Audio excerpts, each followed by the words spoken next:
Bonjour chers étudiants, bonjour à tout le monde. Bienvenue dans la plateforme des cours en ligne l'EAGES de NCB Afrique. Je pense qu'on se connaît déjà, c'est votre professeur, M. Dramé Khalifa Babakar, votre professeur de logistique et d'organisation des transports. Alors, le chapitre d'aujourd'hui porte sur les line items. Précisément, la prise en charge de la manutention portuaire, les conditions maritimes de ligne régulière, bien sûr. Alors, le mot liner veut dire un navire de ligne régulière, alors que terms veut dire conditions. Donc, liner terms veut dire les conditions maritimes de ligne régulière. Parce que rappelez-vous, en premier semestre, on avait parlé des Incoterms. Les Incoterms, International Commercial Terms, sont des clauses standards applicables dans les contrats de vente internationaux de marchandises entre vendeurs et acheteurs. Ces Incoterms-là viennent naturellement préciser les obligations réciproques des parties en matière de frais, en matière de risques et en matière de documents. D'accord? Mais aujourd'hui, nous allons parler des liners, les liner terms. Les liner terms, contrairement aux Incoterms, les liners interviennent dans le contrat de transport maritime et plus précisément dans la manutention portuaire.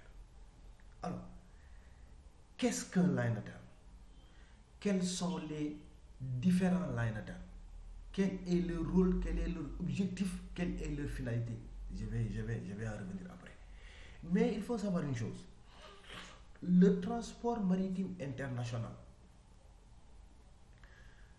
est encadré et organisé par ce qu'on appelle des conférences maritimes. Qu'est-ce qu'une conférence maritime? Vous entendez souvent en transport routier, on dit le syndicat des transporteurs routiers. D'accord? En matière de transport aérien, que nous verrons, vous le verrez plus tard en deuxième année, on parle d'alliance aérienne. Une conférence maritime, même cas de figure, n'est rien d'autre qu'un regroupement d'armateurs. Les armateurs, c'est les transporteurs maritimes. Regroupement d'armateurs pour une exploitation commune des lignes maritimes. Le but de ces conférences maritimes, c'est quoi? Le but de ces conférences maritimes est d'éviter une concurrence déloyale, voire même une concurrence terrible, ce qu'on a utilisé, concurrence sauvage entre compagnies d'armement. Ça, c'est un. Deux, ces armateurs-là exploitent les mêmes lignes maritimes. Ils ont les mêmes ranges. C'est-à-dire qu'on dit que lundi, le navire A doit faire range Europe-Afrique. Mardi, navire B doit faire range Europe-États-Unis. Mercredi, navire C doit faire range Europe-Asie du Sud-Est. D'accord? Et pourtant, tous ces navires-là appartiennent aux conférences maritimes. Donc, pour résumer, une conférence maritime, c'est une organisation disciplinée d'armateurs pour une exploitation commune des lignes maritimes. Ils fixent les mêmes taux de fret. Quand on dit l'unité payante est à $100, toutes les compagnies de la conférence vont l'appliquer. Quand on dit tarification à la boîte, $1 800 par conteneur de 20 pieds, toutes les compagnies se trouvant dans la conférence maritime vont l'appliquer. Alors, les liner terms donc, que nous allons développer aujourd'hui s'intéressent à la manutention portuaire. Maintenant, ce sont ces compagnies appelées lines, ces navires appelés liners, c'est eux qui offrent des cotations permettant de prendre en charge les opérations de manutention. Entre autres, les opérations de manutention bord, terre, départ comme à l'arrivée, bien sûr. D'accord? Alors, liner est un mot qui désigne un navire de ligne régulière, alors que terms veut dire condition. Les liner terms sont les conditions de connaissement maritime. Leur rôle, c'est de répondre à une question. Quelle question? Je cite. Est-ce que les frais de manutention portuaire seront inclus dans le calcul du fret maritime ou bien seront inclus dans le calcul de l'Incoterm. Si les frais de manutention portuaire sont inclus dans le calcul du fret maritime, cela veut dire qu'ils sont à la charge du transporteur maritime. Mais par contre, si les frais de manutention sont inclus dans le calcul de l'Incoterm, cela veut dire qu'ils sont à la charge du chargeur, excusez la répétition, et à la charge du chargeur au départ et à la charge du destinataire à l'arrivée. Alors, ce qu'il faut comprendre dans tout ça, dans les zones portuaires, il y a 3 endroits et ces 3 endroits-là symbolisent 3 line items. Il y a ce qu'on appelle quai, sous-palan et bord. D'ailleurs, c'est les 3 line items. Je répète, quai, sous-palan et bord. D'accord? Quand on nous dit que la marchandise est à quai, c'est où exactement? Si vous regardez la page 4 du document, j'ai mis des remarques là-bas, beaucoup de remarques même. D'accord? Il y a un mot, vous voyez des mots comme Steve d'Or, Akogne, Duc d'Albe, Bollard, Amar, etc., etc. Alors, j'en viens au Bollard. Si vous entrez dans un port, vous savez que le navire, quand il entre, on dit que le navire fait son amarrage. Processus d'entrée et d'immobilisation du navire à quai. Quand le navire rejoint son poste à quai, le capitaine du navire ou bien son chief officier demande à ce que l'on largue les amarres. Les amarres, ce sont les gros cordes dont se trouvant sur le navire, dont on immobilise, qui permettent d'immobiliser le navire à quai. Alors ces amarres-là, lorsqu'on les largue, il y a des marins spécialisés qu'on appelle des lamaneurs. Alors ces lamaneurs-là saisissent les amarres et les accrochent au niveau de tubes métalliques qui sont implantés sur les bandes de bord à quai. Ces tubes métalliques-là, on les appelle des bollards. Alors, dans certains ports, pas tous les ports, mais dans la plupart des ports, les bollards sont séparés par une distance de 10 mètres. Donc, lorsque le navire accoste, vous comptez 1, 2, 3, 4, 5 bollards, on est à 50 mètres. Parce que les bollards sont séparés par une distance de 10 mètres. Alors, à 50 mètres, c'est là-bas où on dit quai. Donc, le quai, dans l'entendement des usages portuaires, le quai se trouve à 50 mètres après l'extrême avant du navire et à 50 mètres après l'extrême avant du navire. Cette zone-là, cet endroit-là, se trouvant à 50 mètres de part et d'autre du navire, y compris la profondeur du quai, y compris les hangars et les zones de stockage se trouvant dans cette zone, c'est ce que l'on appelle le périmètre du navire. D'accord? Et la manutention qui nous intéresse, nous, c'est cette manutention qui se déroule dans le périmètre du navire. Tout ce qui sort de ce périmètre-là, on l'appelle le périmètre du port. D'accord? Alors, je reviens sur les 3 line items. Quai, sous-palan, bord. Quai, la marchandise est à 50 mètres. Sous-palan, la marchandise est sous le crochet du navire. Bord, bien sûr, la marchandise est à l'intérieur du navire. Quai, sous-palan, bord. Alors, ces line items-là peuvent se croiser. Et quand ils vont se croiser, ça va donner 3 fois, ça va donner 9 combinaisons. Parce que les 3, quai, bord, sous-palan, peuvent se croiser et peuvent se coupler avec les autres. D'accord? On peut dire sous-palan, sous-palan, sous-palan, bord et sous-palan, quai. D'accord? Et vice-versa. Et si vous faites le décompte, mathématiquement, ça va donner 9 combinaisons possibles. Maintenant, ce sont ces 9 combinaisons que l'étudiant en transport comme en commerce doit maîtriser comme il a maîtrisé les 11 Incoterms de la version 2020. D'accord? Maintenant, je vais en venir à ces croisements-là. Vous devez expédier une marchandise de Dakar à Abidjan. Vous allez au port autonome de Dakar.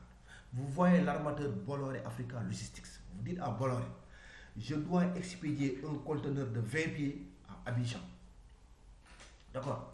Bolloré vous dit, pour vous déplacer votre conteneur de Dakar à Abidjan, vous devez me payer 1500 €. Mais si je dois m'occuper des frais de chargement à Dakar et des frais de chargement à Abidjan, cette fois-ci, il faudra me payer 1900 €. Pourquoi 1900 €? Pourquoi on est passé de 1500 à 1900?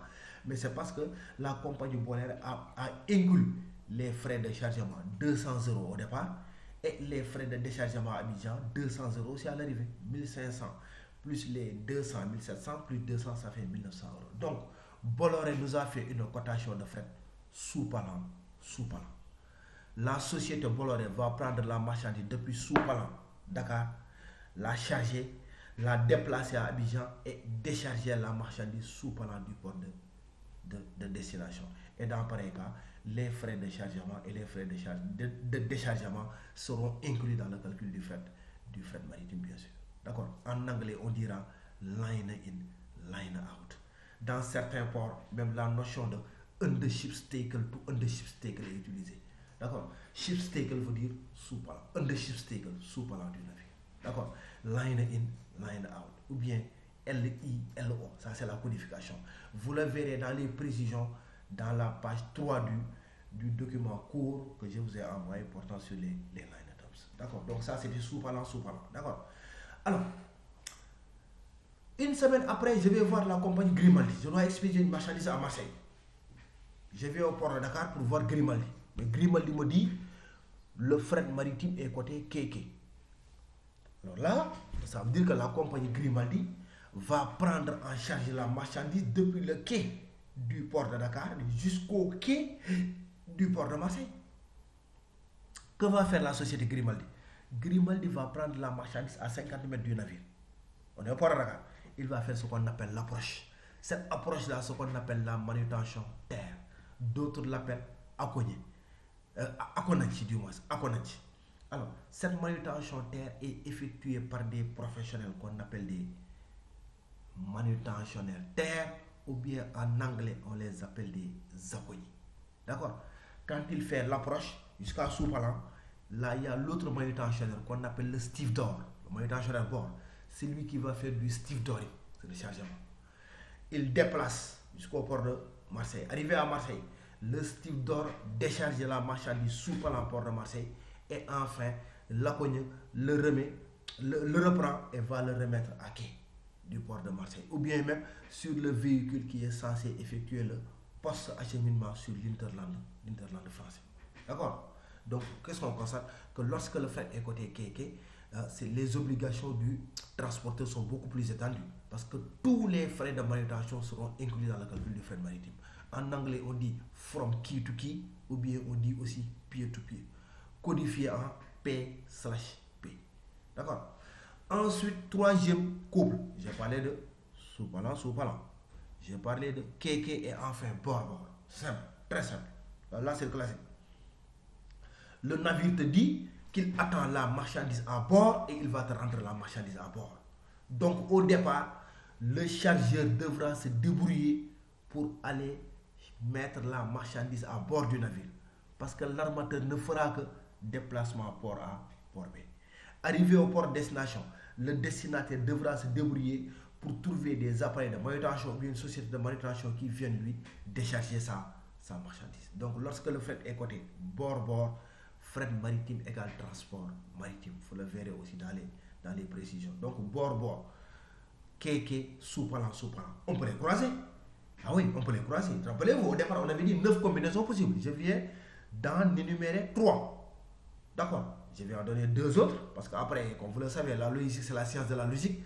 9 combinaisons, si je vous donne 5 combinaisons, vous devez être capable d'imaginer, d'interpréter les 4 autres combinaisons qui restent. Donc, bord, Soupalan, KK. Alors, Soupalan, bord. Line in, free out. LIFO, on dit LIFO. Lorsque le fret est côté line in, free out, l'armateur va charger la marchandise. Line in. Mais à l'arrivée, free out. D'accord? Soupalan, mais bord. Donc, il va rendre la marchandise à bord du navire. D'accord? Ensuite, ça peut être bord Soupalan. Free in, line out. D'accord? Au départ, le chargeur devra amener la marchandise, chargée à bord. Mais c'est le transporteur maritime qui va déplacer et à l'arrivée, il va décharger la marchandise au port de destination. Free in, line out, on dira FILO. D'accord? Codification FILO. Donc, ces 5-là que je viens d'énumérer sont les 5 combinaisons les plus utilisées dans le transport maritime international. Maintenant, il reste 4 autres combinaisons que facilement vous devez normalement deviner si vous lisez bien le cours avec concentration. Il reste quoi? Quai Soupalan, quai. quai bord et bord quai. D'accord? Donc ça fait 9 combinaisons que vous devez impérativement maîtriser. Comme vous avez maîtrisé les 11 Incoterms de la version 2020 bien sûr. Alors, il en résulte de ce qui précède que la manutention se déroule dans les zones portuaires. Et vous savez que souvent c'est l'autorité portuaire même qui dicte sa règle, qui dicte sa loi au niveau du port. Vous allez dans certains ports, il y a l'autorité portuaire ou bien le gestionnaire du terminal à conteneur qui te dit que c'est moi-même qui va assurer les opérations de chargement et de déchargement. C'est pourquoi je dis que les line terms dépendent des usages des ports. Parce que si les Incoterms dépendent du vendeur et de l'acheteur, qui chacun est devant son ordinateur, il signe un contrat, il règle le truc, transfert d'argent, mais les ports ont des réalités. Ah oui, les ports, au niveau des ports, c'est autre chose. Parfois, c'est l'autorité portuaire qui dicte sa loi. Alors, souvent, la problématique avec les étudiants, ils disent souvent, oui, monsieur, quand on fait les Incoterms, ça va, on comprend. Quand on fait les line terms, ça va, on comprend. Mais quand les Incoterms et les line terms se retrouvent, là, il y a un souci. Alors, il faut comprendre une chose. Je vais donner un exemple. Je reprends l'exemple de je dois livrer une marchandise à Abidjan. Mais je négocie un contrat avec un acheteur ivoirien. Le contrat, c'est FOB Dakar. FOB Dakar, d'accord? L'acheteur ivoirien, je suis vendu au Sénégal. FOB Dakar, ça veut dire quoi? La CCI m'impose de fabriquer la marchandise, de l'emballer, de le préacheminer, de payer la douane export et de charger cette marchandise sur le navire. D'accord? Dans une vente FOB, vous savez tous que c'est l'acheteur qui doit s'occuper du fret maritime. L'acheteur ivoirien va voir la société Delmas. Delmas lui dit que le fret maritime est coté sous parlant. Mais vous savez tous qu'il y a un problème. Parce que si Delmas dit à l'acheteur ivoirien sous parlant, ça veut dire que c'est Delmas qui devra prendre la marchandise sous parlant Dakar, charger la marchandise, la déplacer et la décharger. Alors que moi, la CCI m'impose de charger la marchandise à bord du navire aussi par l'Incoterm FOB. Donc il y a un problème. Deux parties ne peuvent pas charger la même marchandise. Il faut forcément, impérativement que quelqu'un cède la place à l'autre. D'accord? Et c'est là qu'il faut bien retenir la phrase qui se trouve au niveau de la page, je pense bien, au niveau de la page 2 du document. En tant que cas particulier, les Incoterms ne peuvent pas régler ce type de problème. Et donc, les Incoterms s'inclinent devant les usages des ports. Ce qu'il faut comprendre, je le répète encore, les Incoterms s'inclinent toujours devant les line terms. D'accord? Vous avez une vente FOB, vous devez charger. Avant de calculer votre FOB, allez voir comment le fret maritime est coté. D'accord? Vous le verrez tout le temps dans les documents. Le fret maritime est coté. On met bord, sous-parlant ou bien sous-parlant. En anglais, basic freight is quoted from key to key, line in, line out, etc. etc. D'accord? Deuxième exemple, cette fois-ci, c'est une vente SIF. Je négocie avec un acheteur allemand. Je dois lui vendre SIF Hambourg. Donc, je dois livrer la marchandise au port d'Hambourg, marchandise non déchargée. Je vais voir l'armateur China Shipping Container Lines. China Shipping me dit, le fret maritime est coté sous parlant Dakar, sous parlant Hambourg. Même problème, même cas de figure. China Shipping, je lui confie le fret, mais China Shipping va aussi charger et décharger. Alors que moi, dans une vente SIF, je ne dois pas décharger la marchandise au port d'Hambourg. L'Incoterm s'incline encore devant le line term. C'est le line term qui va l'emporter devant l'Incoterm. D'accord? Et c'est ça qu'il faut comprendre. C'est ça qu'il faut maîtriser dans ce fameux chapitre portant sur les line terms. D'accord? Donc je répète la phrase encore. En tant que cas particulier, les Incoterms ne peuvent pas régler ce type de problème et donc s'inclinent devant les usages des ports. Alors il faut savoir aussi une chose. En dehors de ces 9 combinaisons que je viens d'énumérer, les compagnies maritimes ont sorti encore d'autres combinaisons. La fameuse notion de container que vous le verrez à la page 3 ou bien la page 4. D'accord? Container veut dire terminal à conteneur. D'accord? Container freight station, frais de stationnement du conteneur, bien sûr. Donc il y a pas mal de notions qu'il faudra bien maîtriser. La notion de THC renvoie à Terminal Handling Charge, les frais de manutention concernant le conteneur. La notion de PLTC veut dire Port Line Term Charge, et là c'est les manutentions concernant les marchandises en conventionnel. D'accord? Donc il faudra bien lire le cours, bien maîtriser le cours et préparer vos questions et surtout faire les QCM. Ensuite nous reviendrons sur ça pour bien clarifier tout ça. Merci beaucoup. Merci, à la prochaine.